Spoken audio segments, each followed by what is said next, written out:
Previously on X-Men.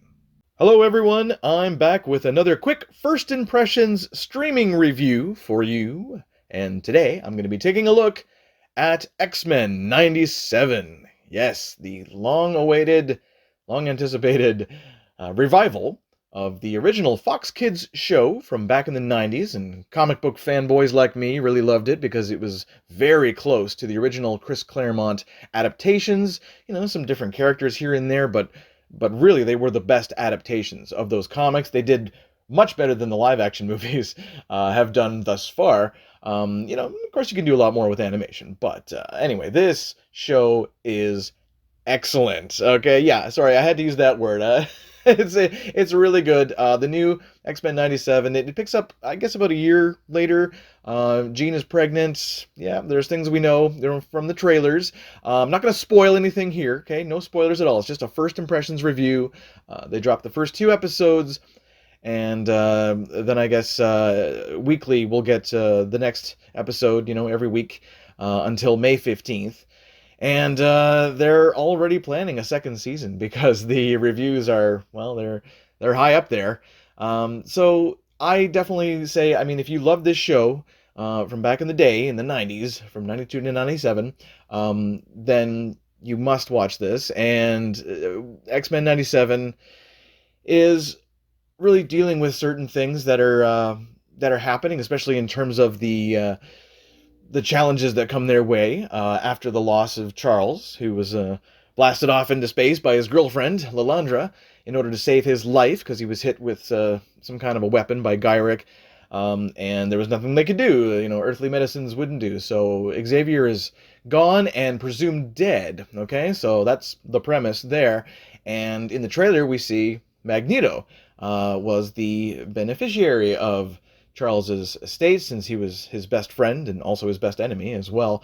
But we do get good guy Magneto. We get, like the Uncanny X-Men during that time period. I guess it was 85, 86, when Magneto was really technically a good guy, and he was the headmaster of the school as well. So that's phenomenal. I love that. And there are many, many great little battles that happen here. We've seen them obviously team up and go into battle in the trailer and things like that. And I gotta say that the animation design is very good once you get used to it. Some of the mouth movement was a little bit awkward to me. Maybe it's just me, but I just thought some of the mouthing was a tad off. But otherwise, it was really good. And the voice cast itself, I mean, my goodness, the voice cast. Wow. We get Ray Chase as Cyclops, Jennifer Hale as Jean Grey, and several others that are joining the cast.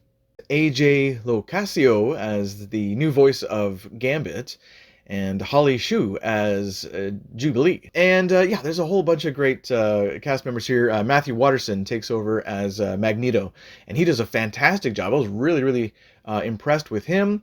And of course, a lot of the original cast members return as well. Well, a handful of them do anyway, and some in different parts. So we do get the return of Cal Dodd as Wolverine, aka Logan, as Jean calls him.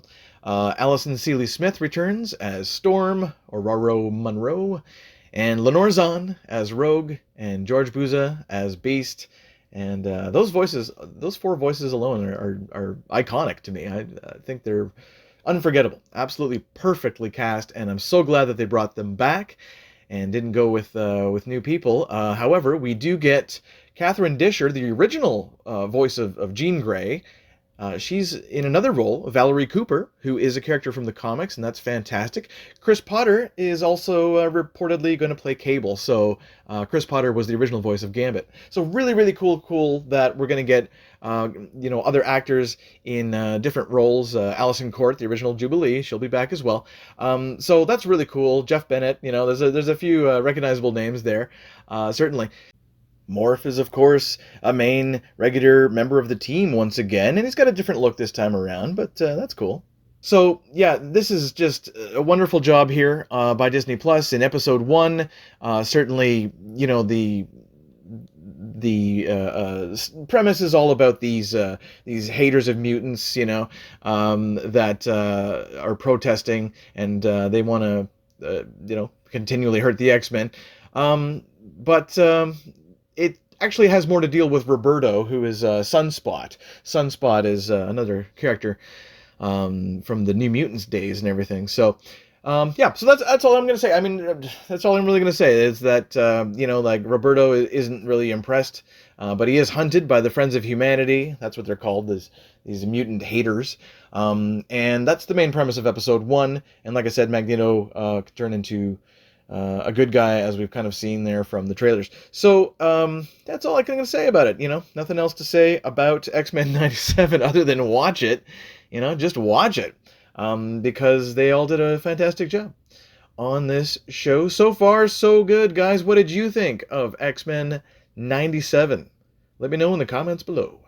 All right, guys, until next time, this is Neil, and until the next episode, peace.